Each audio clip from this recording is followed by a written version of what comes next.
Sean todos muy bienvenidos a este nuevo programa de Forjadores de la Ergonomía Latinoamericana, este espacio que ha creado la Unión Latinoamericana para reconocer, para destacar el trabajo de todas aquellas personas que iniciaron, desarrollaron nuestra especialidad. Todos aprendimos de alguien, todos aprendimos de un maestro, y este espacio ha sido creado para reconocer a todas esas personas que iniciaron, que sembraron el concepto de la ergonomía en Latinoamérica. En esta ocasión, hoy día me complace presentar al profesor Jairo Estrada, eh, persona muy importante en Colombia, un pilar fundamental en el desarrollo y la difusión de ergonomía en Latinoamérica, con mucha producción eh, eh, técnica, tiene bastantes publicaciones. Ya lo mencionaba, yo creo que todos los ergónomos en algún momento hemos tenido un libro de él en las manos. Así es que hoy día queremos conocer al profesor Jairo Estrada, queremos que las nuevas generaciones lo conozcan, y que de alguna forma podamos compartir cuál es la visión, cuál es la perspectiva que tiene el profesor Jairo sobre la ergonomía. Así es que en ese sentido, profesor Jairo, lo saludo, muchas gracias por estar con nosotros, muchas gracias por permitirnos conocerlo. Em, y nos gustaría en ese sentido, profesor, que nos comente, que partamos hablando, que se parta presentando. ¿Quién es Jairo Estrada? ¿De dónde nace? ¿Cómo fue su infancia? ¿Cómo fue su educación primaria? ¿Qué hay de interesante que tenga que ver, por ejemplo, con su visión de hoy? ¿Hay algo que usted aprendió? ¿Hay algo que le llamó la atención en su educación primaria sobre este ¿Se tema? oye? Lo Ya. escuchamos. Yo nací en la ciudad de Medellín en el año 1950 de una familia relativamente pobre. Mi padre fue obrero de Coltejer y posteriormente supervisor. Trabajó 30 años allí en esta empresa. Mi madre también trabajó en Coltejer, pero al casarse quedó, como es costumbre en las mujeres en esa época, quedó como ama de casa y reproductora de 7 hijos que fuimos en total.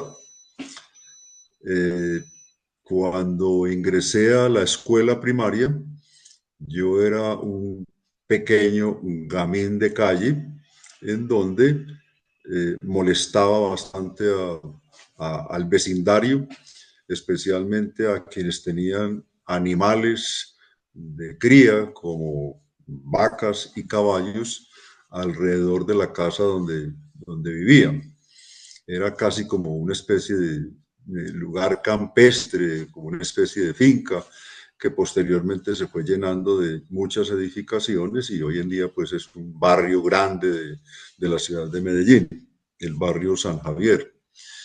En la escuela tenía dos aspectos. Uno primero, bastante habilidad en el manejo del lenguaje y de los números, con poca memoria para asuntos de biología, y de historia y de geografía, pero que con dedicación fui capaz como de llegar a otras cosas más importantes eh, en la escuela secundaria. En esa escuela secundaria ya había cosas que me gustaban adicionalmente a estudiar y era el deporte, especialmente el atletismo y el ciclismo que los practicaba ambos. Eh, Fui reconocido por varios campeonatos de ciclismo local en la ciudad de Medellín y por algunas competencias de atletismo también en la misma ciudad y en el mismo colegio donde estudié. Posteriormente, pues ingreso a la universidad, incluso le decía ahora a mis dos compañeras colombianas, las motivaciones que me llevaron a estudiar ingeniería industrial. Eh, yo presenté examen de admisión en dos universidades, en la Universidad de Antioquia y en la Universidad de Colombia, seccional Medellín. En ambas tuve la oportunidad de pasar, pero por aquello de los costos económicos ingresé a la Universidad Nacional. Y lo que a mí me decían de la ingeniería industrial es que era un medio muy atractivo para conseguir plata y también para optimizar los procesos de producción en las empresas, generando con ello mayor cantidad de ganancias para dichas empresas. Pues lo primero, nunca lo he conseguido por fortuna, porque no me abunda la plata y sigo pues como en estos momentos como un pensionado y vivo de la pensión.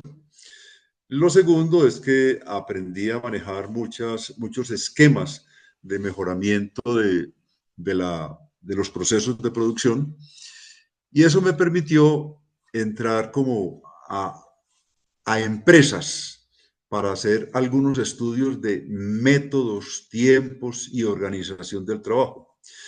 Pero también en esa formación como ingeniero industrial recibí un curso que era electivo en la Universidad Nacional sobre ergonomía, de quien fue mi profesor de ergonomía y a quien yo llamo el padre de la ergonomía en Colombia, el profesor Jorge Forcada Feliu, original de Barcelona, y quien nos ayudó bastante para comprender como los principios fundamentales de la ergonomía, porque al fin y al cabo era solamente un curso un poco incipiente, pero muy importante para la época en que se desarrolló, en los años 70. Y posteriormente ingresé como profesor en la Universidad de Antioquia, después de haber pasado por dos empresas privadas, administrando cada una de esas empresas, pero que realmente no me satisfacía ese tipo de trabajo y mi vocación por estos otros asuntos de optimización de la producción y garantizar mejores condiciones de trabajo a partir de la ergonomía me llamaron más la atención. Así que entonces, eso. Perdón que lo Dime. interrumpa, profesor, pero Sí, claro. para nosotros es bien interesante que nos comente de que tuvo un profesor que venía de Barcelona, que les mostró como parte de un electivo o de un ramo de la carrera de ingeniería industrial, que era la ergonomía. Entonces, ¿qué de ese ramo fue lo que de alguna forma enciende la llama de este amor por la ergonomía?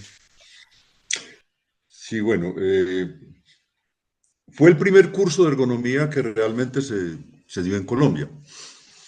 Era este profesor Forcadas.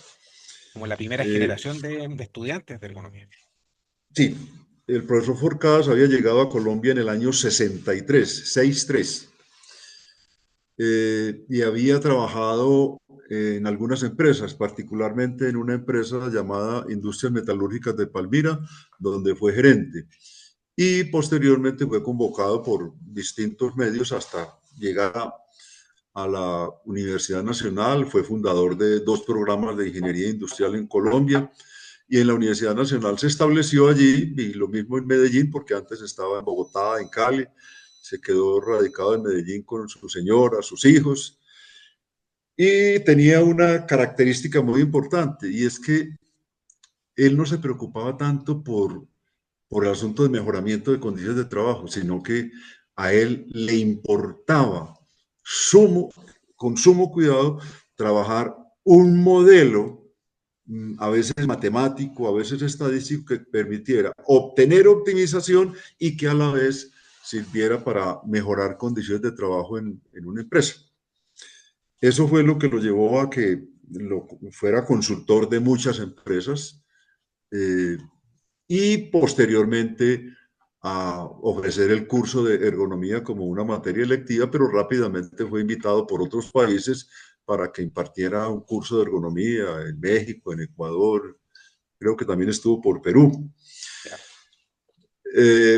La otra cosa que llamaba mucho la atención en él era que muy ligado a los asuntos relacionados con la naciente Asociación Internacional de Ergonomía. Incluso él estuvo en el Congreso del año 1979, que se realizó en Wageningen, Países Bajos, y trajo mucho material relacionado con ergonomía en el sector agrícola, porque le tocó participar durante una semana después del Congreso en una actividad en una universidad agrícola allí cerca de Ámsterdam. Entonces, cuando él Él, llega con toda esta información, empieza a motivar a los alumnos, les empieza a contar de qué se trata, a compartir sí, información.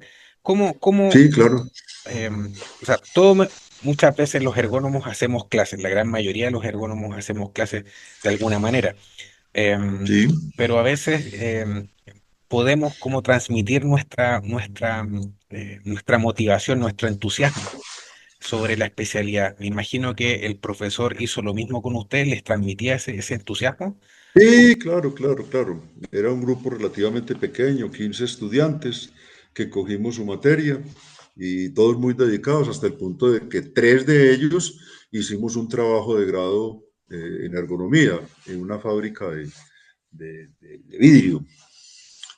Eh, lo cual, obviamente, él fue nuestro asesor de trabajo de grado y aprendimos más incluso haciendo el trabajo de grado que dentro del mismo curso, porque lo teníamos a él todas las semanas, 2 horas, 3 horas, 4 horas, y nos mostraba gran cantidad de documentos que tenía y aprendíamos bastante de eso. Eso fue tal vez lo que más me motivó a continuar trabajando en asuntos de ergonomía. El haber estado Eh, codo a codo al lado del profesor en sí, estas horas claro, es como claro. enseñarlo de la vida casi. Ajá. Y sobre todo con documentos de la Organización Internacional del Trabajo, con documentos de la Sociedad Francesa de Ergonomía, con documentos originales de Murrell, ¿Mm? autor inglés de ergonomía, o iniciador, como se dice. Eh, por ejemplo, lo relacionado con una conferencia que hubo en el año 1955, en donde, conferencia de la OIT, en donde fue convocado Murrell para que hablara sobre una cantidad de problemas que se derivaban de una investigación que se venía haciendo en Latinoamérica, África y Asia sobre empeoramiento de condiciones de trabajo. Y, y tal vez, digo yo, de ahí es de donde viene que la OIT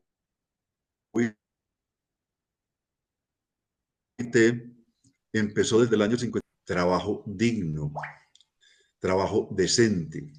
Con ese Es decir, concepto. que el asunto salarial era muy importante, las reivindicaciones de los trabajadores eran muy importantes, pero que la dignidad del trabajo, la decencia del trabajo, el tipo de contratación y todas estas cosas eran supremamente importantes. Y eso nos lo transmitía permanentemente pues el profesor Porcadas. De hecho, como un ingeniero industrial que podría estar haciendo otras cosas, decide tomar este camino de la ergonomía. ¿Qué hito, qué elemento cambia ahí? ¿Cómo toma esa decisión? Bueno, antes de obtener el título de ingeniero industrial, yo trabajé en una empresa de cartón, produciendo particiones para meterlas dentro de unas cajas y dentro Como de esas obrero. cajas posteriores. No, no, era el administrador de la empresa, Ok, sin terminar el curso. ok. Eh, y eso posteriormente lo, lo utilizaban para meter frascos de vidrio, bien sea vacíos o bien sea llenos, con el objeto de transportarlo a diferentes sitios del país. Y con esa experiencia logré tener una experiencia adicional también de lo mismo con dos profesores de la Universidad Nacional que vieron que yo estaba trabajando allí y montaron una empresa similar y yo los asesoraba en esos asuntos. Pero en ambas empresas me ocurrió una situación y es que a ellos, a los propietarios de las dos empresas, no les interesaba para nada el asunto relacionado con el mejoramiento de las condiciones de trabajo, lo cual me llevaba pues a mí a que no continuara pues con ninguna de las dos empresas. Conflicto con esa Eh, condición. sí, claro. Eran empresas que solamente les interesaba la productividad. Inclusive, pues, la empresa de los dos profesores, el uno era profesor de distribución en planta y el otro era profesor de ingeniería de producción. En ambos casos, el criterio fundamental de las dos disciplinas era garantizar que con la distribución en planta que se efectuara y con el manejo ingenieril de la producción se obtuviera la ganancia óptima, diría yo. Posteriormente, empecé a trabajar en un sector muy poco conocido, de donde yo había hecho el trabajo de grado, el sector del vidrio, pero ahí fue cuando me llamaron de la Universidad de Antioquia en un proceso que hubo en Colombia de ampliación de cupos en las universidades públicas ¿Ya? en el año 77. Y entonces necesitaban profesores rápido, ¿sí? Eh, yo tengo una figura para referirme a esa cosa. ¿Ya? Una vez yo pasaba por la Universidad de Antioquia, alguien tiró un lazo, me enlazó y me metió allá en esa universidad. Yo no hice ningún mérito para ingresar a esa universidad. No fue producto de una selección, sino que necesitaba profesores rápidos, me llamaron y bueno, ahí me quedé. Y ahí pude aprender bastante de lo que era esta labor de la docencia. No había hecho Pero docencia obviamente antes. yo había sido monitor en la Facultad de Minas de la Universidad Nacional, ¿Ya? monitor de matemáticas, de física y también de estudios del trabajo, ¿sí? O métodos de trabajo. Incluso la parte de métodos de trabajo era una cosa bastante importante porque el profesor era un funcionario de una empresa en el norte de Medellín, Fabricato, muy importante desde el punto de vista textil en esa época. Y a mi cargo como monitor tenía una experiencia y es medir los tiempos de desplazamiento en un salón especial, especialmente adaptado para estudiar tiempos de producción y sobre ¿Ya? todo para aprender a reconocer cuando una persona estaba caminando con el ritmo normal de trabajo, cuando una persona estaba moviendo la mano, moviendo el brazo con un ritmo normal de trabajo y así sucesivamente. Todo bajo unos criterios que daba un libro de la OIT llamado Introducción al Estudio del Trabajo, que la velocidad de caminar normal es de 4 kilómetros por hora, y bueno, ese tipo de cosas. Claro.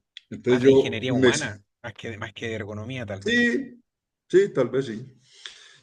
Yo me especialicé bastante en esas cosas, ¿Ya? incluso algunos de mis trabajos que hice pues, en las empresas donde trabajé eran orientados a hacer este tipo de mediciones, pero siempre tratando de buscar ese asunto de cuáles son las condiciones de trabajo mejores para poder hacer este tipo de trabajo. Es interesante Eh, porque hay personas que manejan muy bien un tema, son muy especialistas, pero no necesariamente son buenos docentes. Son funciones distintas. ¿A usted le gustaba hacer docencia?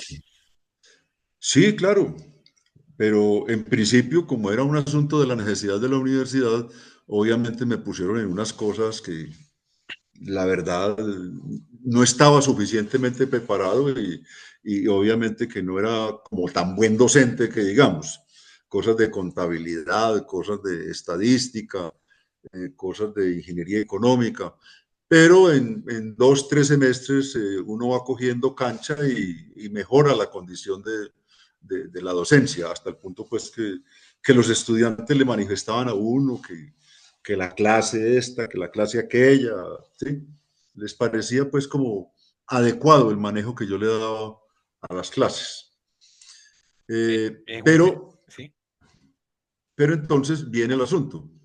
La universidad me pidió, a los 3 años de estar allí, me pidió que yo debía tener un título de especialista, de maestría o de doctorado. ya, En esa época no era muy usual que se hiciera eso, pero ahí me parecía interesante.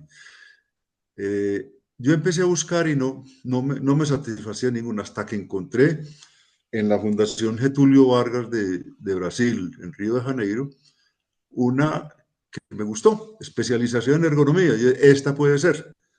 Y entonces hice los trámites, tanto en la universidad como en la Fundación Getúlio Vargas de Brasil, y por asuntos de plata también, obviamente, en un sistema de crédito que tenemos en Colombia, que se llama el Instituto Colombiano de Estudios Técnicos en el Exterior, o cuya sigla es ICETES. Ya reunida como esas tres condiciones, entonces me aventuré a irme a estudiar a Brasil. La verdad, me fue muy bien en Brasil. Pude aprender bastante. Yo casi que me convertí como en un ratón de biblioteca de esa fundación porque me mantenía en la biblioteca desde tempranas horas de la mañana hasta que empezábamos el curso, que era generalmente a las 5 de la tarde, porque allí la tenían una especialización de 4 horas diarias, de 5 de la tarde a 9 de la noche, eh, con, con un criterio, y era que trabajadores pudieran acercarse a esa especialización.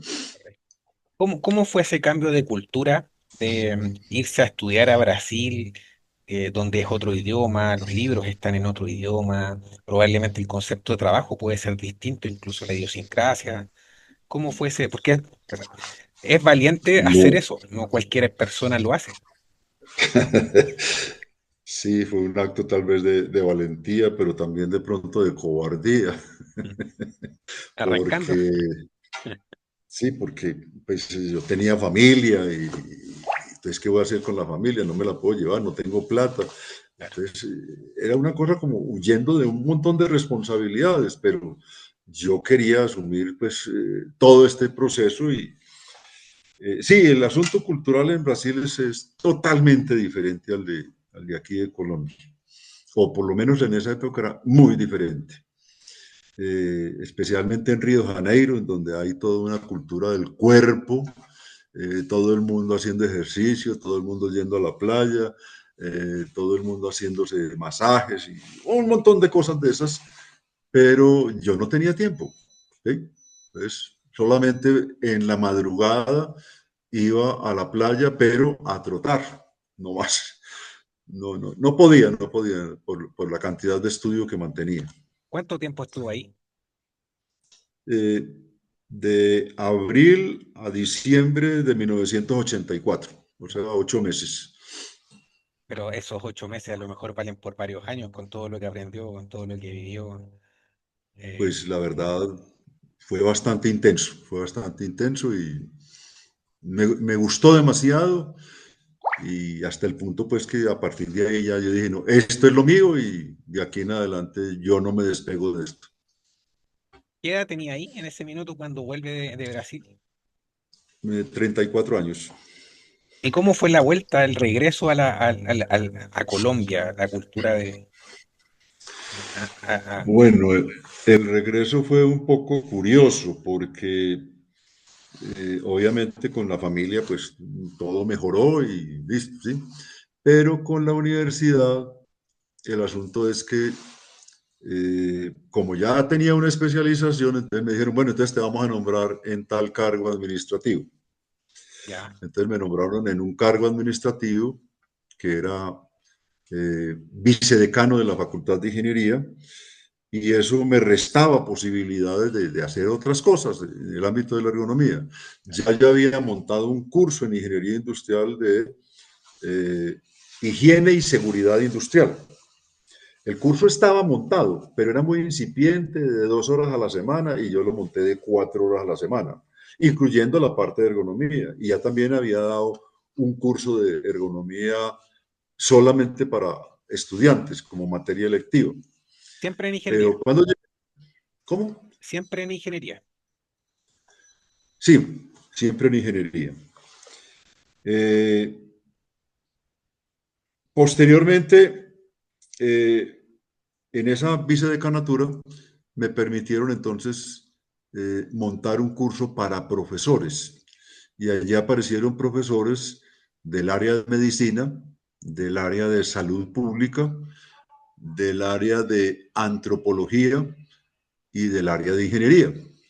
Eso me permitió empezar a relacionarme con esas otras disciplinas de una manera más adecuada, hasta el punto pues que en salud pública estimaron conveniente que yo fuera profesor de un curso de ergonomía dentro de una especialización que se llamaba salud ocupacional y que posteriormente en Colombia se le cambió el nombre por seguridad y salud en el trabajo.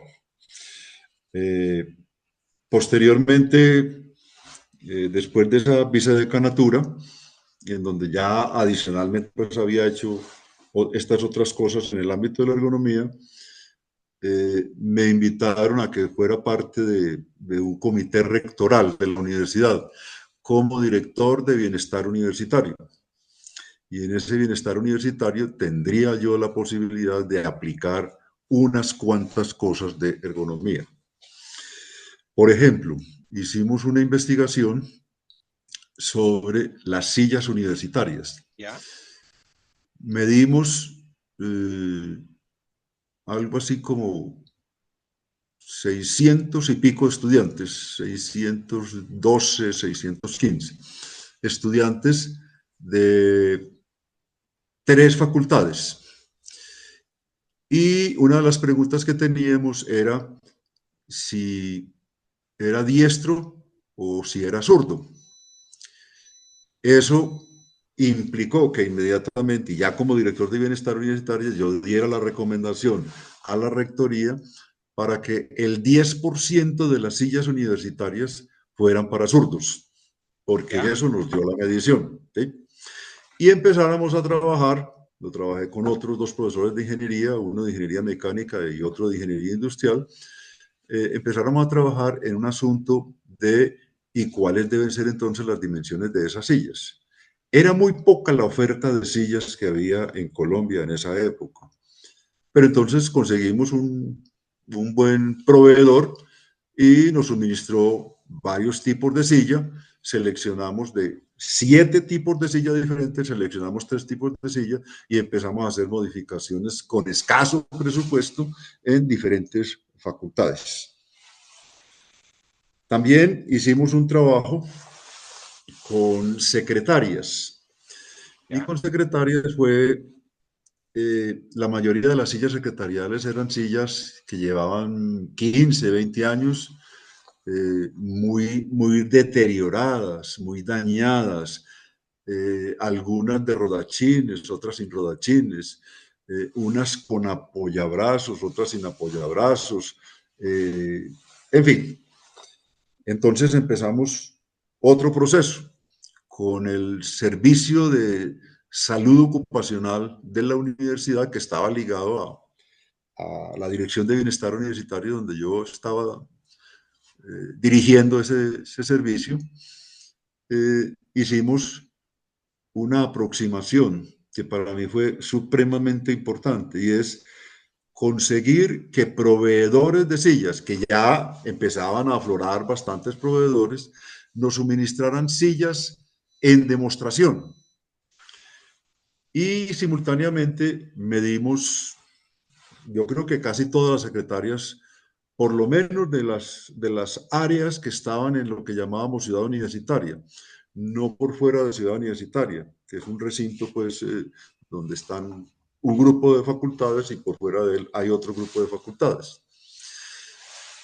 Luego de medirla con 11 dimensiones, entonces empezamos a mirar cuáles debían ser las dimensiones. Pero primero íbamos a un salón muy grande donde estaban todas las sillas en demostración y empezábamos a buscar facilidades para estas personas. Esas facilidades significaba, díganos, entre estas 2 sillas, ¿cuál le parece mejor? ¿Ya? La que le parecía mejor la confrontábamos con otra y con otra y con otra, hasta encontrar para cada persona una que supuestamente esa persona decía era mejor. Esa silla se le suministraba a esta persona con una condición y es que aprendiera a manejarla y aprendiera a informar cualquier deficiencia que tuviera la silla al mismo servicio pues, de salud ocupacional. Eso reflejó pues que en términos de ambientales de la gente que trabajaba como secretaria, obviamente fuera una ganancia bastante grande. Por lo menos me tuvieron en cuenta, era lo que decían muchas secretarias. Me imagino que esa secretaria después lo saluda. Sí, sí, sí, sí. Claro, claro. Eh, de hecho, Bueno, yo siempre considero que cuando el trabajador, independiente que sea el que sea, cuando ya recibe un poco, entiende un poco de ergonomía, como que lo agradece. Y al final, claro, claro, un proyecto lleva al otro y al otro y al otro, pero Cecilia Aringui, que es una ergónoma de Argentina, que también tiene una especialidad en antropología, eh, me decía que, claro, el puesto a uno lo interpela, uno aprende también cuando trata de ver qué preguntar, tratar de entender de qué se trata. Y yo creo que el feedback de las personas, tal como hacía mención, que después a uno lo saludan más veces y otras cosas, como que a veces llena el alma, a veces como que da otra claro, reflexión. claro. ¿Le ha pasado eso? ¿Lo ha sentido con otro proyecto? Sí, sí, sí, sí. En múltiples oportunidades he recibido como agradecimiento de las personas a las cuales se le facilitan estas mejoras en su ambiente de trabajo. Incluso yo aprendí demasiado con eso, porque una de las cosas por las cuales se hacía ese trabajo de las sillas en la universidad era el relacionado con el dolor de espalda. Yo no sabía casi nada del dolor de espalda. Fue en salud ocupacional de la universidad donde me enseñaron a manejar eso. Y posteriormente, siendo profesor en la Facultad de Salud Pública de Ergonomía, también allí me enseñaron mucho más sobre el dolor de espalda, hasta que nos inventamos un instrumento para evaluar los riesgos de dolor de espalda en personas que trabajaban sentadas todo el día, estilo pues secretarial, ¿ya? Un Hay instrumento que se utilizó 2 o 3 años y después salieron otros mucho mejores. Bueno, es esperable porque vamos mejorando las herramientas, pero ¿hay algún puesto de trabajo que haya significado un desafío interesante? Uf, muchos. Mira, eh, precisamente cuando estaba director de bienestar, me llamaron de un banco que habían leído el primer documento que yo saqué, que era el de, que saqué para profesores, ¿sí? Y que les interesaba tener una reunión conmigo para hacerme una propuesta. ¿Ya? Entonces yo fui y me dijeron, mire, es que la junta directiva de este banco tomó una decisión. El principal actor del banco tiene que ser el cliente. Y el cliente es el que consigna, es el que retira, es el que hace depósitos, el que todo ese montón de cosas. ¿Sí? Pero para ello necesitamos reorganizar todas las sucursales. Todas las Era sucursales. ¿Cuánto era eso? las sucursales en Medellín eran, creo que 10, pero en cada municipio, o mejor, en la mitad de los municipios de Antioquia había un banco de esa entidad. ¿Sí? El banco se llamaba Banco Comercial Antioqueño. Entonces me asignaron dos arquitectos para trabajar con ellos el esquema de cómo íbamos a manejar esa directriz de la junta directiva del banco y empezamos a estudiar muchas cosas, muchas, muchas, muchas cosas. Empezando por estudiar antropometría. ¿Ya? Bastante que estudiamos antropometría. Los arquitectos tampoco sabían de antropometría y aprendimos juntos en ese proceso. Medimos mucha gente, especialmente los cajeros, que eran las personas que principalmente se conectaban con los clientes. Claro. Hasta llegar pues a que le pedimos al banco que nos suministrara un espacio suficientemente grande para hacer un experimento montando una sucursal que no atendiera gente, sino que era entre los mismos funcionarios del banco. Entonces, nos asignaron un piso, el piso 7 del Banco Comercial Antioqueño, en el centro de Medellín, y allí todos los días hacíamos cosas. Medíamos gente, medíamos respuestas de la gente que llegaba a supuestamente consignar, que era un cajero que llegaba con la simulación de consignar, medíamos cosas relacionadas con el cajero que estaba recibiendo eso. Todo el mundo participó de todas las sucursales en ese proceso. Eso fue una cosa impresionantemente grande, eso fue todo un año y significó pues para mí casi que medio tiempo de trabajo diario en eso, hasta llegar a un punto en el cual eh, eliminamos muchas cosas de las sucursales que había y era fundamentalmente la separación entre el cliente y el cajero, que era un vidrio muy estrecho y una mirilla pequeña por donde se pasaba por un lado los papeles y por otro lado se hablaba, ¿sí? Una cosa pues como medio carcelaria. Y personal Entonces también. bajamos la altura de los puestos de trabajo y al cliente lo sentamos. Ya no trabaja, ya no estaba la expectativa como cliente de que le recibieran algo o le dejaran algo estando de pie, sino estando sentado. Ya. Eso significó también hacer unos acomodos en la silla. Es un Eso cambio todo nos fue muy importante. bien, ¿sí? Lo hicimos para 3 de las sucursales en distintos centros comerciales. Sí, fueron 3. Y en ese momento ocurrió un problema de relacionamiento entre bancos. Ese banco fue adquirido por otro banco y posteriormente ese banco dijo, no, no queremos seguir Con con ello. ese experimento, está siendo muy costoso. Y sí, llevamos un año trabajando en eso. Entonces, obviamente que sí, sí era costoso, pero los resultados ya se estaban empezando a ver en las 3 sucursales donde habíamos organizado esta situación. Es Ese interesante. fue como el reto bastante grande. De hecho, movió más recursos, tuvo más tiempo en una organización, probablemente ya era parte de la organización con un año que ya lo conocían. Claro, Eh, claro. a mí me imagino que aprendió mucho de la banca, de la industria de la banca en ese proceso. La verdad que no. No, no, no. No, solamente el asunto relacionado con las funciones del cajero y no más. No Ya, más. de acuerdo. Ahora, hacer antropometría es como bien interesante porque uno toca a la gente, uno conversa con ella y a veces surgen cosas interesantes. Eh, pero siento que muchas veces en un proyecto de intervención, como en el caso del banco, solo con el hecho de hacer antropometría, ya la gente lo mira distinto porque se siente tocada, se siente como que le preguntaron, que lo integraron, que de alguna forma lo hacen participar. Y yo diría que ese Sí. es como algo que a veces se nos olvida en ejecutar la ergonomía hoy día, como que tiende a ser mucho más rápido el proceso. En ese sentido, ¿cómo usted ve la ergonomía que hacemos hoy día? Bueno, yo veo cosas muy buenas, muy importantes, pero todavía veo a la mayoría de las personas trabajando muchos temas de forma repetitiva, ¿Ya?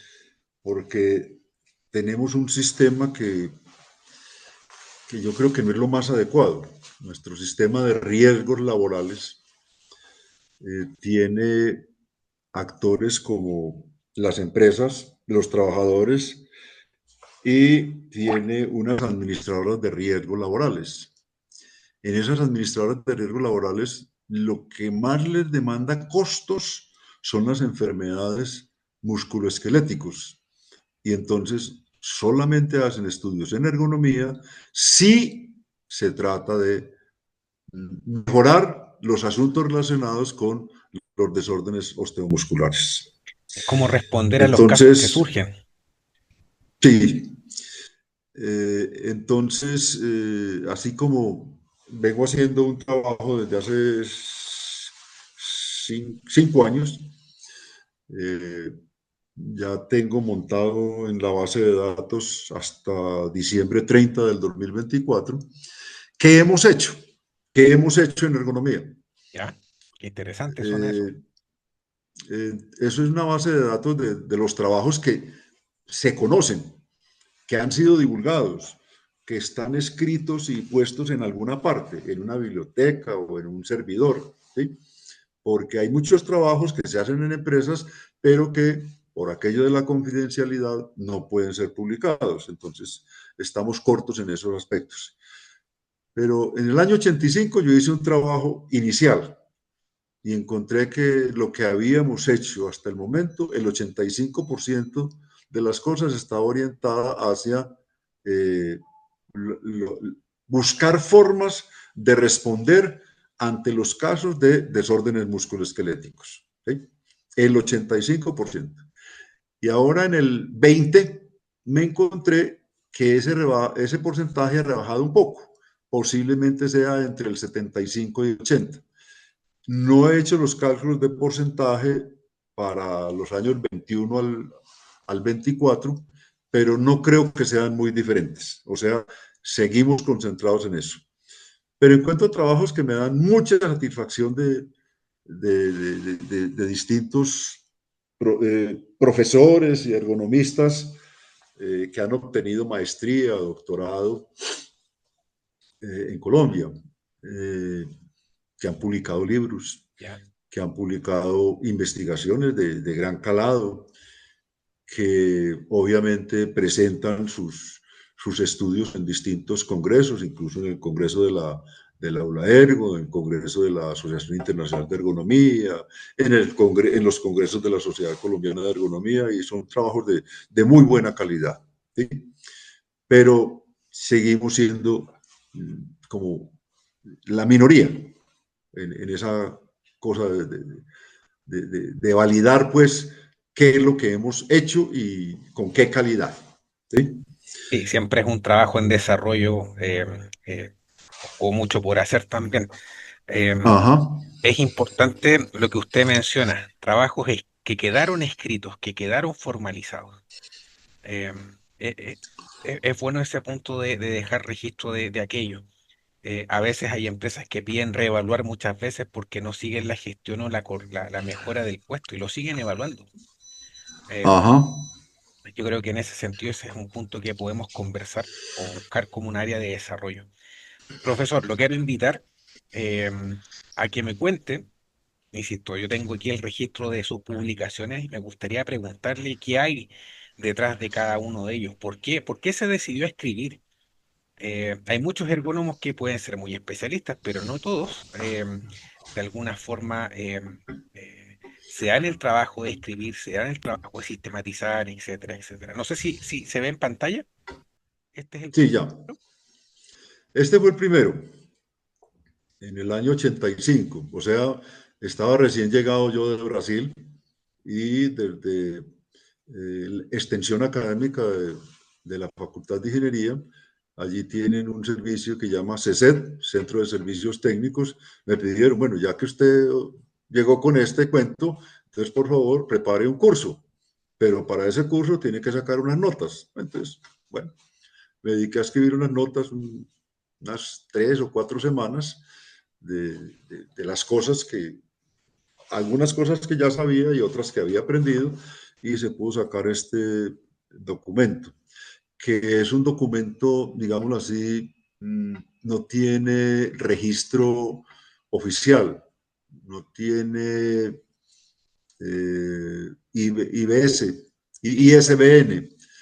Correcto. Es una cosa, digámoslo así, dentro de la universidad para capacitar profesores, pero nunca fue registrado. Ok.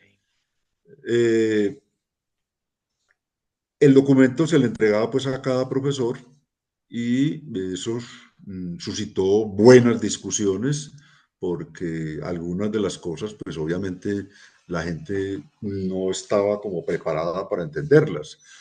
Ese asunto de que por qué tenía que ser 8 horas de trabajo al día es un asunto que obviamente en el documento se discute y la gente decía, no, es que nosotros los profesores incluso trabajamos un poco más. Claro.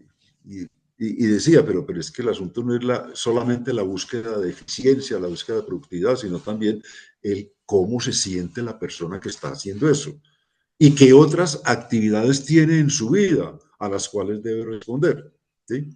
Y otro asunto es que empecé a mostrar técnicas para determinar asuntos relacionados con la rotación de puestos de trabajo, que para mí ha sido pues un asunto bastante delicado.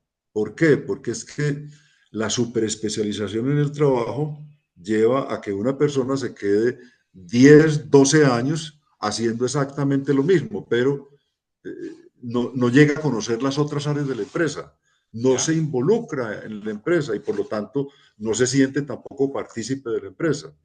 El cambiar de oficio trae un conjunto de ventajas. Cada que yo cambio de oficio, cada que yo cambio de actividad o incluso cada que yo cambio de tarea, mi cerebro crece desde el punto de vista de la capacidad para realizar cosas. Por lo tanto, yo propongo también ese tipo de comportamiento para los trabajadores.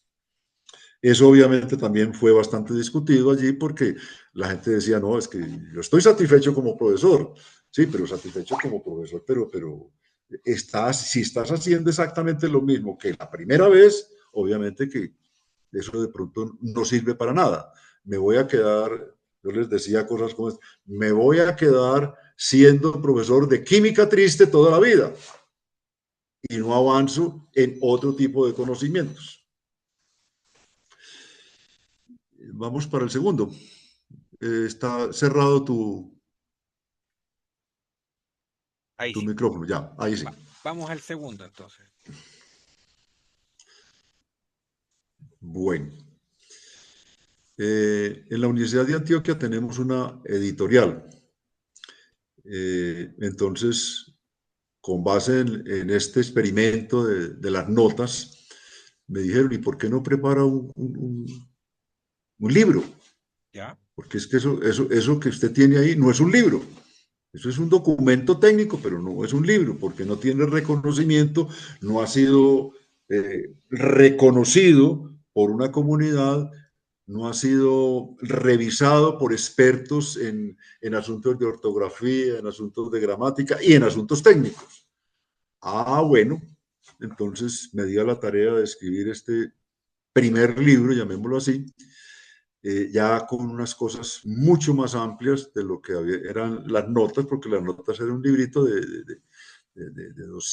menos de 200 páginas, eran casi que apuntes que yo tenía de lo que había trasegado hasta el momento, mientras que este ya me exigía consultar bibliografía.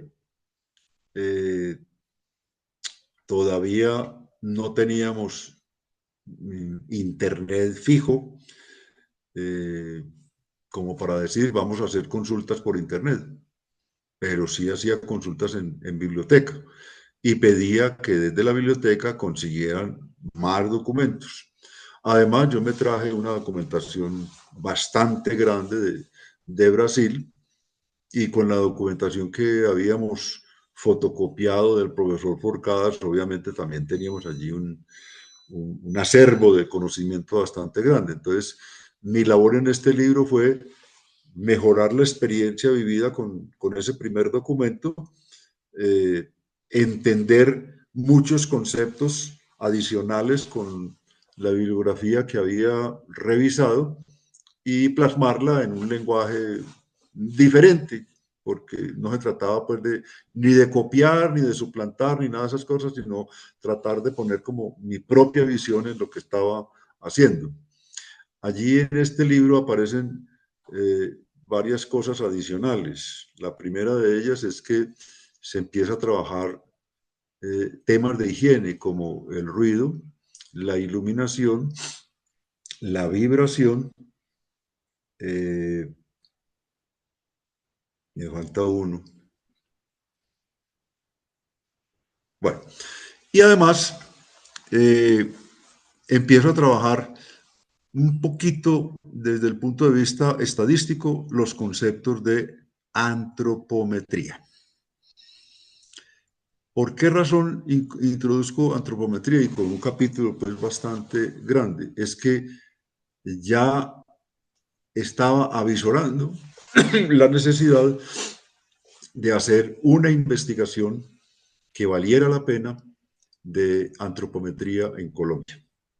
Ya me estaba asociando con un antropólogo, con un estadístico, con un nutricionista, en fin, con personas que entendieran de lo que podríamos estar hablando y podíamos empezar a organizar pues un esquema de investigación. Entonces allí se incorporó por primera vez este asunto y la figura que aparece en la portada precisamente daba cuenta de eso. Se tomó un poco dibujos de unas tablas de antropometría norteamericanas. Eh, un arquitecto nos hizo los dibujos de todo, absolutamente toda la obra. Eh, y entonces ya se empezó a conocer de una manera distinta y obviamente eso significó que me empezaron a llamar de distintas partes, especialmente de universidades. Eh, yo en ese momento me trasladé de Facultad de Ingeniería a la Facultad de Salud Pública, porque allá me necesitaban más, no solamente para asuntos del curso de ergonomía, sino para trabajar asuntos relacionados con la seguridad industrial, que era pues algo que yo también tenía conocimiento y que había sacado algunos documentos al respecto. Eh, ese paso a la Facultad de Salud Pública significó que entonces también nos pusiéramos activos en sacar ese programa de especialización en salud ocupacional a distintas partes del país.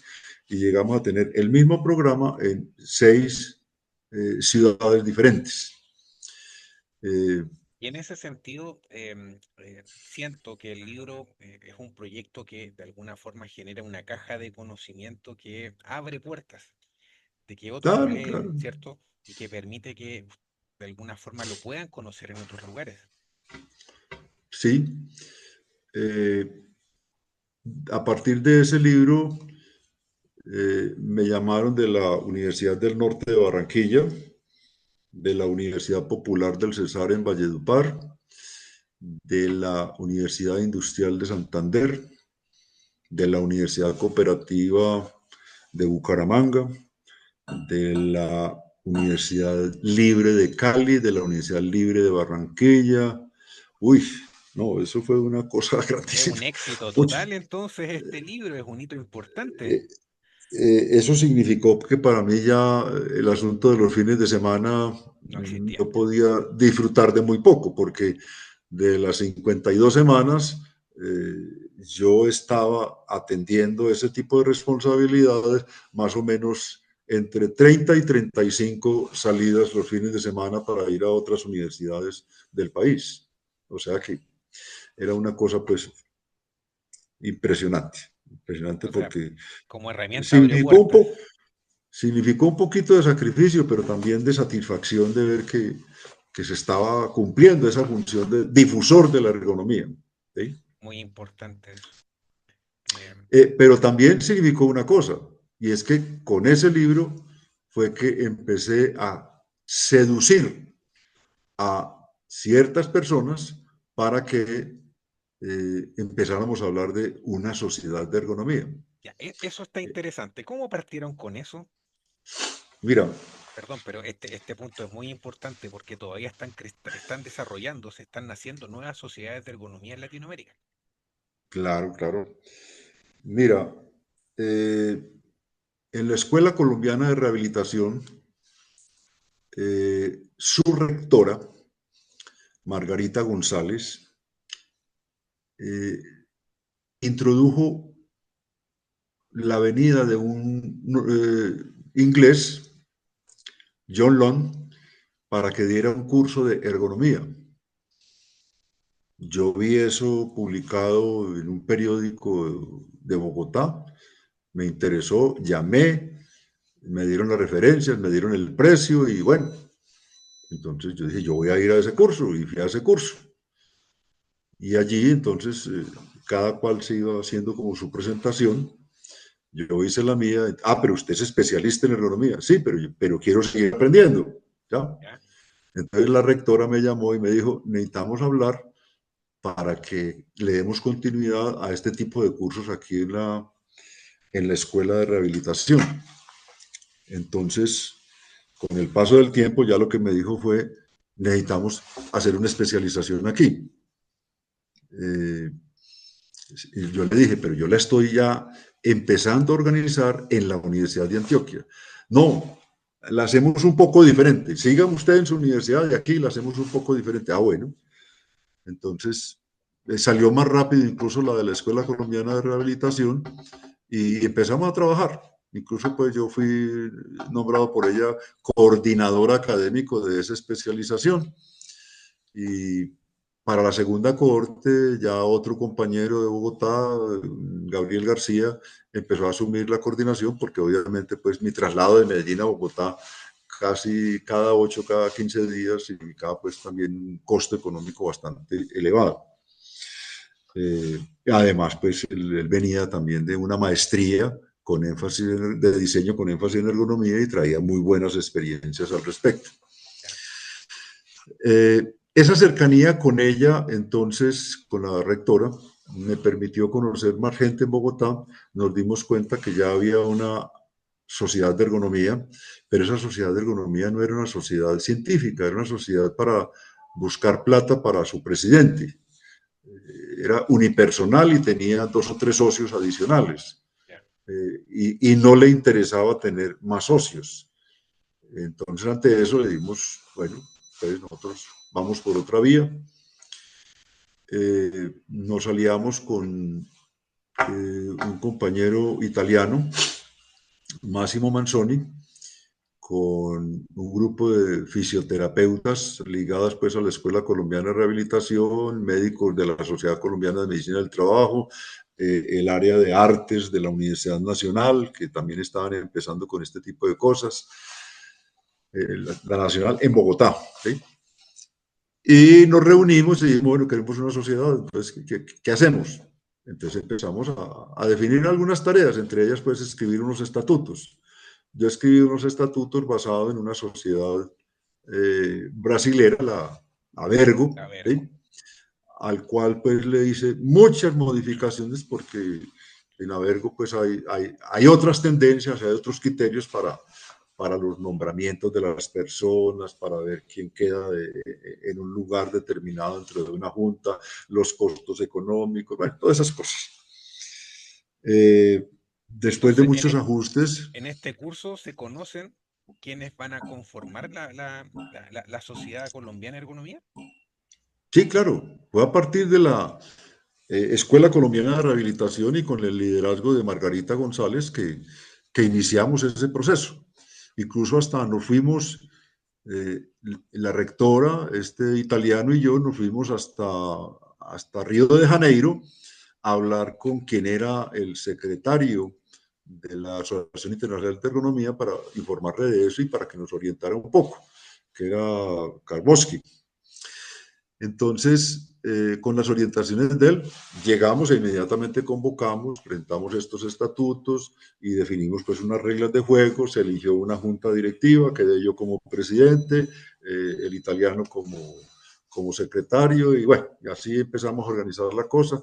Estuvimos ahí 2 años trabajando, conseguimos el reconocimiento legal, empezamos a hacer los trámites de vinculación con la Asociación Internacional y nos encontramos con Mario César Rodríguez Vidal, que convocamos un congreso que se hizo aquí en Medellín, lo invitamos a él, y él en ese momento era el presidente de Avergo, nos contó pues toda su experiencia con Avergo, que yo conocía un poco porque yo había ido a varios congresos de Avergo, incluso desde que era estudiante de la especialización allá. Y le planteamos, Mario, ¿y qué tal que nos unimos en un propósito latinoamericano? Eso está excelente. Este se me olvida el nombre en este momento, Gómez, el que está ahora en José la, Orlando. en la IA. José Orlando estuvo allí, eh, también le pareció interesante. Entonces empezamos a comunicarnos, incluso ya era por correo electrónico. Primero fueron Eh, ustedes tres. sí, pues los tres que fuimos a Brasil, fuimos los iniciadores del proceso acá en Colombia para reunir a las personas y formar la sociedad formalmente, Ok. ¿sí? Incluso con reconocimiento legal, pues, ¿ya? Entonces, a partir de esas comunicaciones, eh, fue que se pudo establecer que otras entidades empezaran también a vincularse a este proceso. Entonces los argentinos también se interesaron. Eh, Perú estaba iniciando apenas, pero habían dos personas interesadas en el proceso. México tenían un conjunto de conflictos internos, dijeron que sí querían, pero que mientras no solucionaran esos conflictos, pues no podían estar. Y se hizo en Chile un congreso fundacional de ULAERGO. El 2002 me En, parece. Puede ser por ahí. creo que sí, que fue en el 2, pero yo a ese no, en ese yo no estuve. Yo no estuve porque ese periodo yo estuve supremamente congestionado de trabajo y eran obligaciones que yo no podía ni delegar ni decir que las hacía pues en otro momento. Eh, Eso significó entonces un salto bastante grande porque ya nos podíamos entender a través de una entidad en Colombia y a través de una entidad en Latinoamérica. Y así nació Eh, la Ergo. Bien, para la especialización en ergonomía de la Universidad de Antioquia, yo traje una vez a otro nombre que se me olvida. Bueno, ahorita lo digo. ¿De qué país? Y también traje a un chileno, un colega suyo. Puede ser Elías. Elías Japut. No, no, no, no, no, no, no, no. Fue el primer doctor en ergonomía en Latinoamérica incluso. Puede ser Horacio. Eh, Horacio, claro, Horacio, Horacio, sí. Horacio Rivera. También lo entrevistamos. Horacio Rivera, sí, sí, sí. Sí. Vino dos veces a ayudarnos en la especialización en ergonomía y Mario César también vino dos veces. Pero también vinieron un grupo de suecos sin pagarles ni nada porque ellos tenían una subvención de parte del Estado para hacer ese tipo de trabajos en estos países. Nos ayudaron bastante y pudimos fortalecer ese programa de especialización y otro tanto hizo el programa de la Escuela Colombiana de Rehabilitación y ya también había nacido el de la Universidad del Bosque, eh, que también citó pues para acompañamiento a otras personas, algunos colombianos y también personas de otros países. Es muy interesante Bueno, lo que... ahí, Profesor, perdón que lo interrumpa. ¿Podemos continuar con la revisión de los libros? sí, claro. Ya, íbamos en este. En este libro, a mí me llamó la atención un título muy amplio, muy extenso. Sí, sí, bueno, mira, Ecopetrol, que es una de las empresas más grandes que hay en el país, ya le habíamos hecho algunos trabajos desde la Facultad de Salud Pública de la Universidad de Antioquia, algunos trabajos menores. Particularmente yo le había hecho 7 trabajos en distintas áreas de la empresa, tratando de mejorar, por ejemplo, sillas, procesos de soldadura, procesos de corte, eh, y habíamos empezado a manejar también el asunto de las incapacidades que se daban allá por columna, en donde íbamos al puesto de trabajo de esa persona que había sido incapacitada y veíamos cuáles podían ser las causas y hacíamos algún mejoramiento hasta el punto pues, que el trabajador lo aceptaba. Posteriormente se tenía que revisar eso y había otra mejora y así sucesivamente. Hasta que llegó un momento en el cual en Ecopetrol surgió una situación y es, en Ecopetrol los trabajadores en ese momento se jubilaban muy jóvenes porque habían adquirido a través de una convención colectiva una cosa denominada Plan 70, edad más tiempo de servicio. Si da 70, usted se puede jubilar. Entonces, muy fácil. Una persona llegaba de 20 años, trabajaba 25, ya son 45, más 25 de trabajo son 70. Entonces, se jubilaba a los 45 años. En Colombia, esa situación pues ya es totalmente anormal, porque hoy en día las mujeres se jubilan de 57 y los hombres de 62. En ese momento estábamos saliendo de un periodo anterior en donde era 50 las mujeres, 55 los hombres, ¿ya? Entonces decidieron hacer un estudio, porque a pesar de que se jubilaban muy jóvenes, también morían muy jóvenes. Y las causas orgánicas no eran muy conocidas. Y el origen de esas causas tampoco eran conocidas. Entonces se hizo un estudio por un grupo colombiano y encontraron que efectivamente en algunas plantas el asunto pues era bastante delicado, especialmente por el consumo de esa cantidad de humos derivados del petróleo o de los gases derivados del petróleo, porque hay también humos, ¿sí? Pero no se sabía exactamente qué era. Entonces, este grupo de investigación decidió que era eso, pero la empresa no lo creyó. Entonces, la empresa contrató a la OPS para que hiciera una investigación y les dijo que debía ser objetiva, que no preocuparse tanto por a quién beneficia, sino preocuparse fundamentalmente qué era lo que había que mejorar.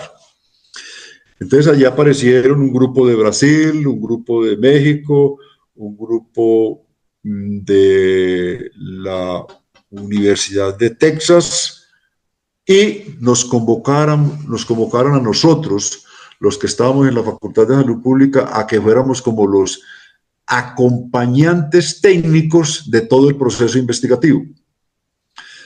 Ese acompañamiento técnico posteriormente fue validado con que contrataran a la Facultad de Salud Pública para hacer varios estudios. Un estudio muy específico de ruido, un estudio muy específico de aromáticos, en el sentido pues, de los efectos que producen los aromáticos desde el punto de vista pulmonar y en el cerebro, porque ya se tenía la idea de que también estaban incidiendo en el cerebro. Y un estudio sobre accidentalidad. Entonces a mí me correspondió dirigir este proceso de estudio de los desórdenes acumulativos traumáticos y entonces montamos un sistema de vigilancia epidemiológica. ¿De dónde surge ese sistema? Surge de lo siguiente. Todos los sistemas de vigilancia epidemiológica hasta ese momento partían de la enfermedad. Como era estudio epidemiológico, entonces, ¿cuántas personas hay incapacitadas? ¿Cuántas personas tienen lesiones de tal cosa, tal cosa, tal cosa, tal cosa? Y así, eran recuentos, pero no estudiaban el ambiente. Entonces, este estudio lo orientamos fundamentalmente al ambiente. O sea, Entonces, fue innovador en ese aspecto.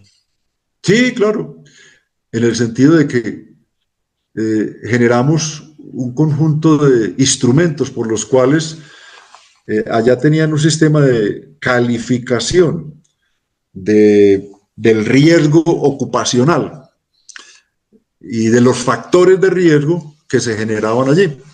Entonces, tomamos la decisión de partir de eso. Cuando algún riesgo es calificado como alto, lo vamos a meter en este protocolo, ¿sí? Que es el punto de partida ambiental. A ese riesgo alto le hacíamos otro proceso de recolección de información. ¿Dónde está el problema? El problema está en una silla, el problema está en una pared, el problema está en una máquina, el problema está en una herramienta, en fin, distintas cosas. Y a partir de allí hacíamos el estudio específico de el posible origen de algunos riesgos de lesiones osteomusculares. Y con base en eso, entonces generábamos un conjunto de propuestas administrativas de cambios de turno, cambios de oficio, propuestas de protección de los trabajadores con capacitación en cada uno de los casos y propuestas ingenieriles, en donde metíamos hasta ingenieros mecánicos para garantizar que se hicieran los arreglos adecuados con el objeto de mejorar esa condición de trabajo. Eso fue lo más exitoso pues, que obtuvimos en ese momento con relación a esta área, los desórdenes acumulativos traumáticos, ¿sí? Porque igualmente en asuntos de accidentalidad también hubo otras cosas, en la parte de aromáticos hubo otras cosas, en aromáticos incluso yo recuerdo que allí se inventó un asunto, y es con la información recolectada en países árabes y en Texas, se pudo determinar epidemiológicamente que había riesgo de neurotoxicidad de los aromáticos que se manejaban en la industria del petróleo. Y allí se creó llamémoslo así, el sistema para detección, ¿sí? Incluso a partir de un laboratorio cubano que apoyó bastante pues, todo ese proceso para estudiar efectos en audición y para estudiar efectos neurotóxicos. ¿Cuántos años fue ese proyecto? El proyecto completo fue del año 96 al 99, incluyendo pues todas las capacitaciones a los trabajadores, ¿ya? Pero los protocolos los creamos en el 98, que era lo que le teníamos también que entregar a los trabajadores en el proceso de capacitación en el año 99. De hecho, es interesante escuchar toda esa historia, un poco porque los que trabajamos en este tema muchas veces tienen que ver con salud ocupacional y los programas de vigilancia hoy día, si bien se comprende un poco, todavía hay que explicarlo mucho en la empresa, como que cuesta un poco que la gente entienda que esto tiene que ser preventivo, que tiene que seguir un protocolo, que hay que identificar el factor de riesgo. Me imagino la resistencia que deben haber tenido en ese minuto, eh, porque están haciendo algo nuevo, están innovando. ¿Cómo fue esa? A ver, con los trabajadores el proceso fue relativamente difícil. ¿Por qué? Porque es que muchos decían, hombre, yo llevo aquí 20 años trabajando y nada de lo que ustedes están diciendo ha pasado por mí, ¿sí? Pero otros compañeros decían lo contrario, ¿sí? Cuando esos compañeros mostraban la evidencia de las cosas, obviamente estos, los primeros, entonces, bueno, pues aceptamos, ¿sí? Pero no fue fácil porque eso fue largas horas de conversación con estas personas, cursos diseñados para manejar pues los distintos temas con los resultados de toda la investigación, diseñados de 40 horas, o sea, 8 horas diarias durante 5 días, y a veces teníamos que extendernos a sábado y domingo para garantizar pues las inquietudes que tenían los trabajadores en eso. Todas las innovaciones. Pasemos al siguiente. Bueno, cuando se acabó la venta de libros, como se dice, del primer documento, pues que ergonomía e introducción al análisis del trabajo, igualmente la universidad me llamó y me dijo, bueno, eso ya no se vende, porque ya no hay, y además pues ya pasó mucho tiempo. Entonces, ¿por qué no sacamos un segundo? Ah, bueno. Entonces me puse a trabajar en un segundo. Más o menos conservé la estructura, pero obviamente le agregué muchos temas adicionales y le incorporé unos asuntos relacionados con lo que es carga mental, pero no como capítulo, sino dentro de lo que es fisiología del trabajo.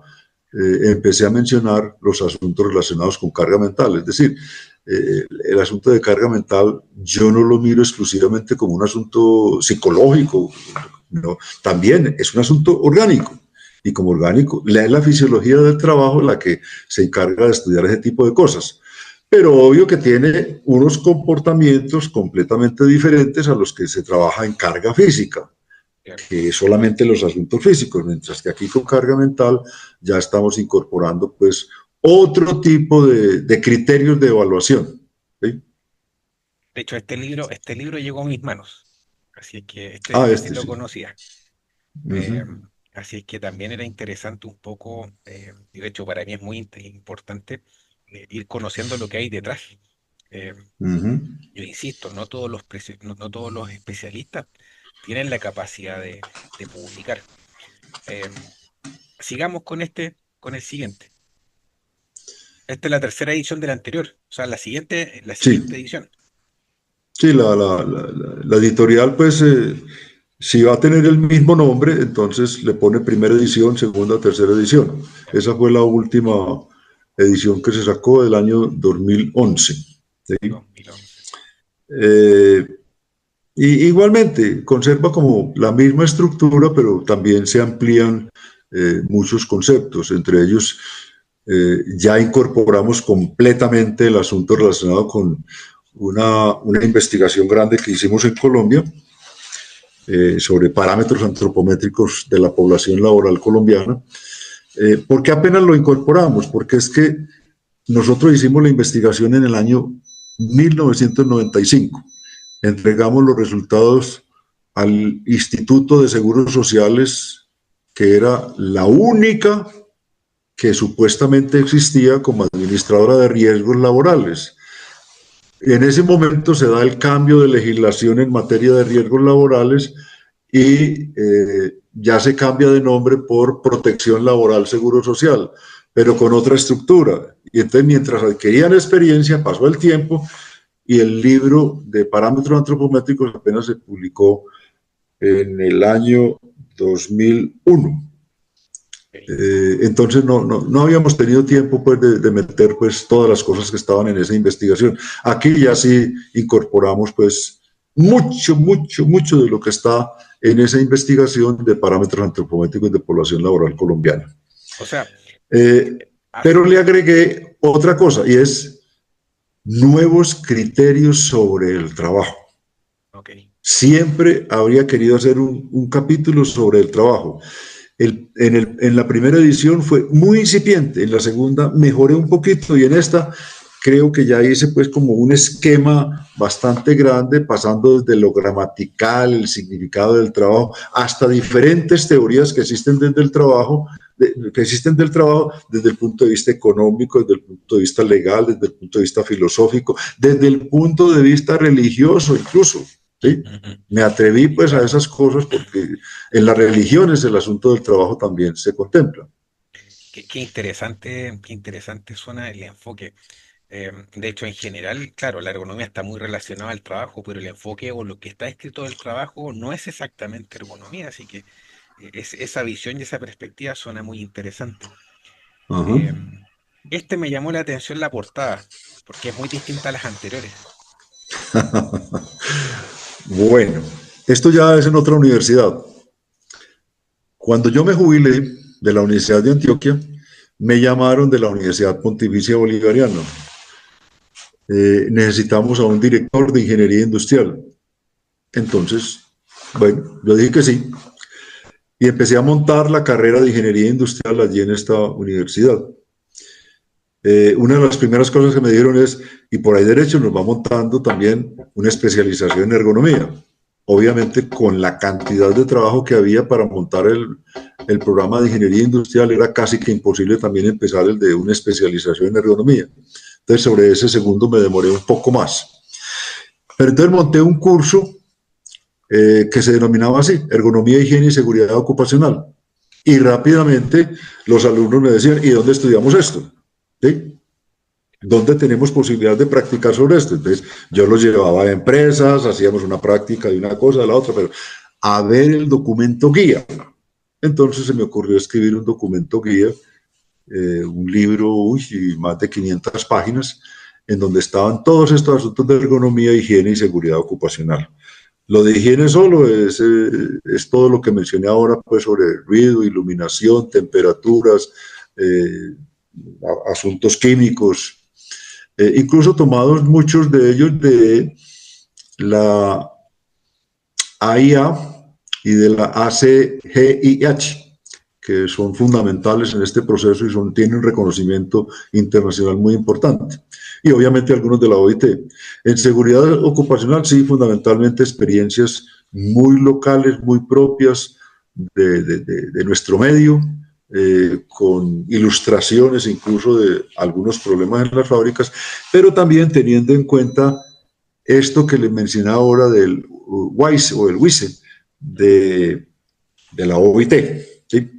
Y en ergonomía, algunas cosas relacionadas con los libros que se habían publicado en la Universidad de Antioquia.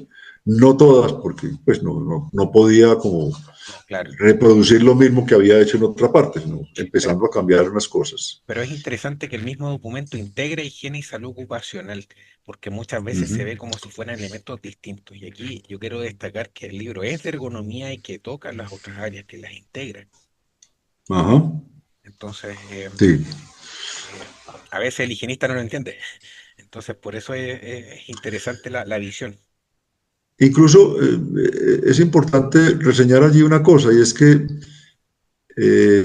ya existía una ley en Colombia que modificaba muchas normas anteriores, la ley 1562 del año 2012, en donde dejamos de hablar de salud ocupacional y empezamos a hablar de seguridad y salud en el trabajo. ¿Sí? Entonces, el curso incluso ahora se llama Ergonomía y Seguridad y Salud en el Trabajo, ¿ya? Ya. Que antes era Higiene y Seguridad Ocupacional como parte de la salud ocupacional, ¿ya? Oh, interesante ese enfoque. Nos queda un libro, que sería este. Sí, bueno. Entiendo que es el último libro que teníamos en nómina. ¿Está pensando hacer otros libros también? ¿Cómo dices? Sí, está pensando en hacer otros libros después de este. Está hecho, pero ahorita le cuento. Ah, es una primicia, es una sorpresa. No, mira, eh, un promotor de esta editorial, Ediciones de la U, me contactó en un congreso de la Sociedad Colombiana de Ergonomía y me planteó que por qué yo no les suministraba a ellos un libro de ergonomía, que yo tenía ya muchos en otras partes, que por qué no en la de... Ay, Entonces, en ese momento comenzaron a aparecer cosas alrededor de la Asociación Internacional de Ergonomía, especialmente su nueva definición. Entonces yo enfoqué un libro de ergonomía básica con base en la nueva definición de ergonomía, ok. en donde ya no es esa cosa general de adaptar el trabajo a las personas, sino el asunto de los sistemas. ¿Sí? Y es un libro realmente sencillo, creo que de menos de 200 páginas. Es para personas que apenas están empezando, ¿ya? Muy elemental porque además ha servido de guía para una universidad en Armenia, departamento del Quindío, que tiene varios pregrados de tecnología, de técnicas y de tecnologías en higiene y seguridad industrial. ¿Sí? Entonces, tienen también allí un cursito de ergonomía, cursito porque no es un curso grande, no es un curso ni de 60 horas ni de 48, es un curso que no alcanza ni siquiera a 30 horas. Entonces, es un libro muy propio para ese tipo de personas que están apenas empezando a aprender. Muy necesario también porque siento que a veces todo el mundo tiene el concepto de ergonomía que quiere y en realidad no, hay que basarse un poco en estos referentes. Ese era el último. Una pregunta que siempre le hacemos a nuestros invitados. Si volvieran a hacer ¿Volvería a ser ergónomo? ¿Volvería a especializarse en ergonomía? No, pues es que yo ni siquiera pienso en esas cosas de reencarnación, yo no soy Ya. religioso, yo no hay nada de esas cosas, entonces no, no, no. Yo vivo el presente y espero que disfrute mucho de aquí en adelante, ¿sí? No más. Entonces no sabría, pero en la vida como ergonomista me ha dado mucha satisfacción. Yo me siento muy bien con lo que hago. Procuro ayudarle bastante a la gente. Por ejemplo, eh, el estudio de parámetros antropométricos de población laboral. Todavía hay mucha gente que me solicita que le pase el archivo y yo se lo mando. Yo se lo envío porque es un asunto público, ¿sí? Yo no me estoy lucrando con nada de eso, sino que le quiero ayudar a la gente, especialmente a la gente que quiere aplicar criterios de ergonomía en alguna de sus cosas, ¿sí? ¿No? Y yo creo que eso también plantea también su visión de la importancia de la ergonomía. En general, nosotros siempre hablamos de que la ergonomía es de todos o es para todos. eh, Uh -huh. y porque tiene que ver con el trabajo, con un montón de otros elementos por el estilo. Yo quiero invitar a Liliana Joaquín, que está por ahí, que es la presidente de la Sociedad Colombiana de Ergonomía. Liliana, ¿cómo estás? Te queremos saludar primero que todo. Tú estás haciendo un tremendo y un trabajo muy bonito hoy día en la Sociedad Colombiana Hola, de Ergonomía. Alexandra Liliana. Buenas noches, Mauricio, profesor. Encantado de escucharlo. Además, Mauricio dice que todos tenemos un libro suyo. Yo quiero mostrar que tengo este.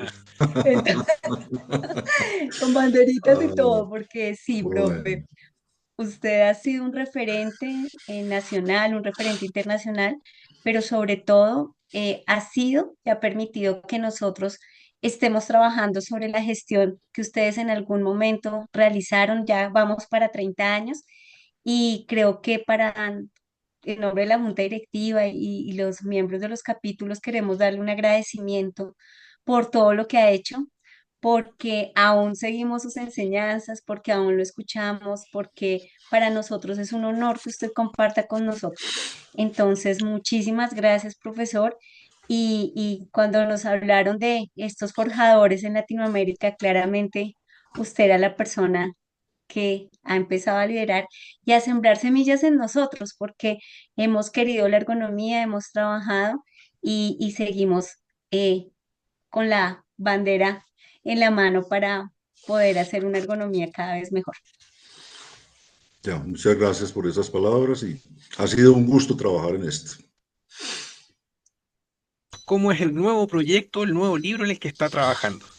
Bueno, han sido dos proyectos. El uno relacionado con la historia de la ergonomía en Colombia. Ya. A partir de esta base de datos que he venido generando, obviamente me ha servido para alimentar mis apreciaciones sobre el desarrollo de la ergonomía misma en Colombia y a mostrar como hitos muy importantes que han ocurrido desde el año 1970, cuando por primera vez se habló en Colombia de ergonomía.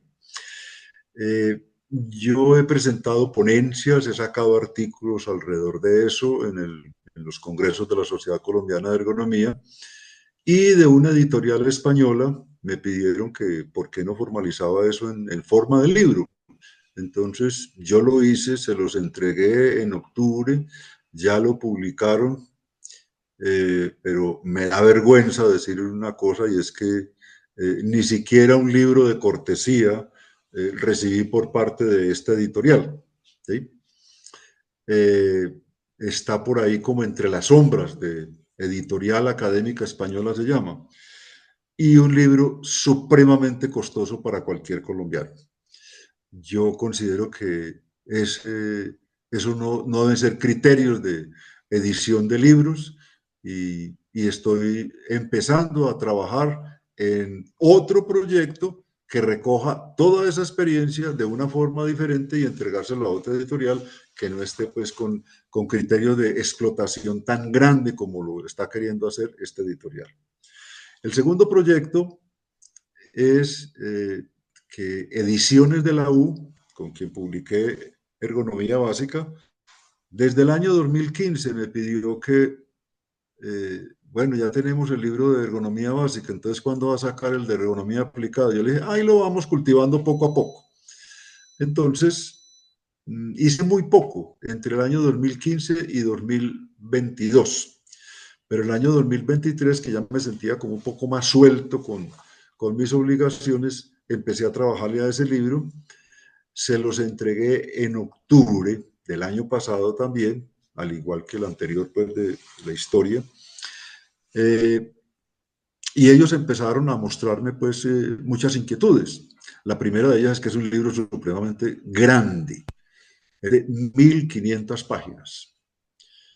Eso, yo creo que a nadie le interesa llevar un libro de 1500 páginas debajo del brazo para leer. Yo Por le un dije, no, es que ejemplo de eso lo manejo podemos manual de carga. arreglar. Claro. Claro. Yo le dije, pero es que eso lo podemos arreglar, lo podemos sacar en volúmenes, en tomos o como lo que ustedes lo quieran denominar y le vamos trabajando. Consiguieron dos personas que iban a hacer la revisión técnica, las personas nunca tuvieron tiempo, no entregaron nada, entonces yo desde febrero empecé a decir, bueno, si es que esta editorial no lo va a publicar, díganme porque yo pues, no puedo seguir esperando a ver qué vamos a hacer con eso. Entonces se reunió como la dirección de la empresa y hace 2 meses me dijeron, no somos capaces con ese libro, ni por asuntos de revisión que debe hacerse, ni por asuntos de capacidad como para eh, formarlo en tomos, en volúmenes, ¿sí? Entonces se lo devolvemos. Entonces yo me presenté a una convocatoria en la Universidad de Antioquia donde me habían publicado pues los 3 libros y ahí voy. Espero que a partir del 15 de julio me den alguna respuesta, que ahí se vence la convocatoria. En caso de que no, precisamente con Sandra Liliana estoy hablando de ese problema. En caso de que no resulte en la Universidad de Antioquia, porque pues ya lo había entregado cuando hablamos de esto, pues entonces podemos acudir a esta otra, vamos a ver. Esa es la idea. Es un libro de 24 capítulos, bastante voluminoso, y recoge muchas de las experiencias que hemos hablado en el día de hoy. O sea, de los trabajos que yo he tenido el honor de dirigir o de acompañar y que de alguna manera pueden servir como mejoramiento del conocimiento en asuntos de ergonomía. Me llama la atención que puede ser muy voluminoso, pero también representa mucho aprendizaje y desarrollo. Porque a veces hay gente que mira que la ergonomía es solamente postura. Y si da para 24 capítulos es porque definitivamente podemos dar una buena respuesta en Ujú. ese sentido. Vamos a estar atentos. Yo creo que es un tema bastante importante para todos nosotros ver esta nueva visión de la ergonomía. Ahora, profesor, para cerrar, Sí, un mensaje a las nuevas generaciones, a las nuevas generaciones que no lo conocen, que apenas están descubriendo qué es la ergonomía. ¿Qué les diría a usted? ¿Cómo los podría motivar? ¿Cómo los podemos de alguna forma introducir a esta especialidad?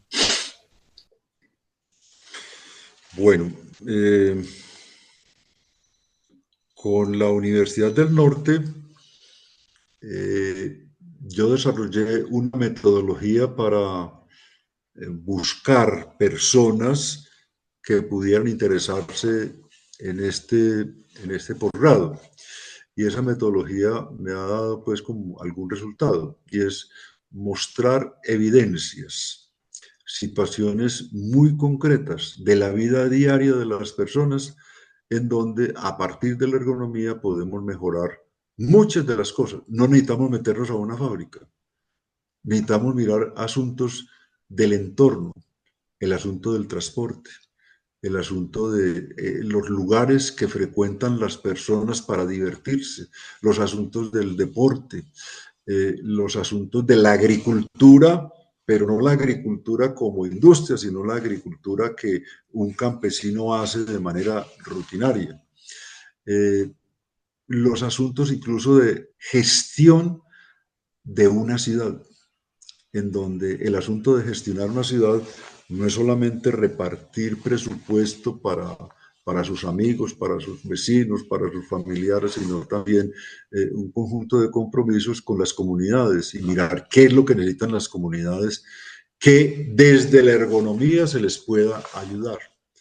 Asuntos de las vías, asuntos de las viviendas, asuntos del mejoramiento de los espacios donde pueden socializar, asuntos recreativos, deportivos, culturales, la escuela, el colegio, etcétera, qué cosas debemos acompañar desde la ergonomía en todos esos procesos.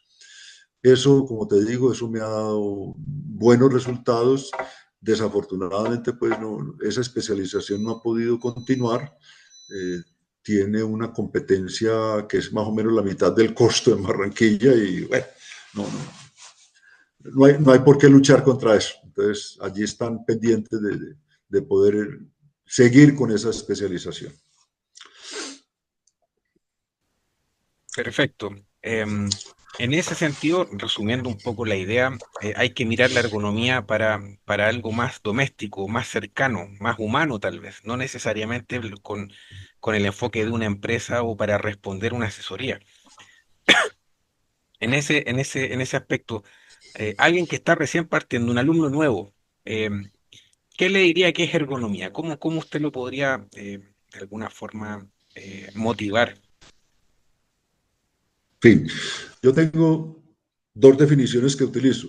Una, obviamente, la que está aprobada por la Asociación Internacional de Ergonomía, y otra que yo he venido cambiando cada 3, cada 4 años. Yo decía primero, estudio de la actividad laboral de una persona en una empresa. Posteriormente, estudio de la actividad humana en el trabajo. Posteriormente, estudio de las actividades humanas para mejorar las condiciones de desempeño humano. Y así. Entonces, son algunas definiciones que cuando empiezo a explicarlas, la gente empieza también a hacer preguntas, pero si eso es ergonomía, entonces, ¿qué es esta otra cosa? ¿Qué es esta otra cosa? ¿Por qué se meten en esto? ¿Por qué se meten en aquello? Sí, eh, en ese intercambio resulta más valiosa las preguntas que hacen las personas que lo que yo les puedo decir inicialmente como definición de ergonomía.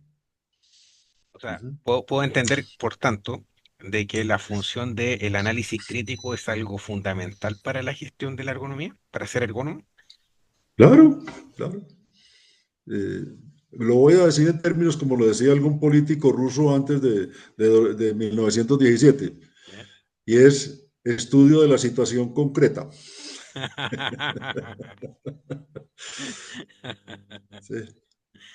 Bueno, profesor, yo le agradezco mucho el tiempo y la disposición que comparte con nosotros, su conocimiento y su experiencia. A nombre de la Unión Latinoamericana de Ergonomía y Factores Humanos, de ULAERGO, nosotros hemos creado este espacio precisamente para reconocer a todas las personas que han ido promoviendo, que han ido desarrollando la especialidad, que han logrado motivar. Profesor, usted ha tenido una tremenda trayectoria. Nosotros agradecemos su trabajo y su dedicación, el desarrollo de todo el material, de los libros. A mí me llama mucho la atención que con cada libro surge rápidamente en diferentes lugares mucha motivación, mucho desarrollo en la especialidad. Y aquí el punto es muy simple. Nosotros reconocemos que si usted no hubiese estado presente, probablemente la gestión no habría sido exactamente igual. Entonces, en ese sentido, valoramos mucho Muchas y gracias. por eso este reconocimiento como forjador de la ergonomía latinoamericana eh, es para nosotros importante difundir, que todo el mundo conozca quién es Jairo Estrada, quién está detrás de todo este trabajo. Eh, y en ese sentido, ya lo decía Liliana, le agradecemos también toda su dedicación. Así que muchas gracias, profesor, por eso. Nosotros vamos a encargarnos de que este video y que el resto de los materiales sean conocidos por el resto de las nuevas generaciones que a veces confunden esta especialidad con lo que escuchan o que ven de internet o de otros lugares. A nosotros nos interesa Ujú. mucho respaldar y cuidar este concepto de ergonomía de alta calidad. Y reconocer a nuestros Bueno, forjadores era uno de los puntos importantes. Así que muchas gracias, bueno. profesor, por su disposición. Mauricio, muchas gracias a ti por esta entrevista y estoy a disposición para lo que quieran, con mucho gusto.